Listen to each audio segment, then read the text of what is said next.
Love map. Okay, हे काय असतं? लव्ह मॅपमध्ये काय असतं ना, की आपल्याला जेव्हा आपण प्रेमात पडतो किंवा रिलेशनशिपची स्टार्टिंग असते किंवा लग्नाच्या आधीचा जो आपला फेज असतो, त्याच्यामध्ये आपलं जे बोलणं झालेलं असतं, त्यावेळेचे जे आपण असतो त्याच्याबद्दल आपल्याला आपल्या पार्टनरची माहिती असते. कुठला कलर आवडतो, काय जेवायला आवडतंय, कुठे फिरायला जायला आवडतं, सो या सगळ्या गोष्टी आपल्याला माहिती असतात. एक्झॅक्ट. पण जसं मी सांगितलंय की इमोशनल नीड्स किंवा change is the permanent thing. Yes.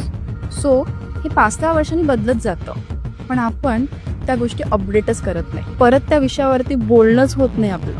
हे आपण फक्त रिस्पॉन्सिबिलिटीज निभावण्याच्या मागे लागलेलो असतो. म्हणून जो लव्ह मॅप आहे, लव्ह मॅप म्हणजे काय आहे की तुमच्या पार्टनरचा मनाचं मग त्याच्या लाईफची ब्ल्यूप्रिंट येस.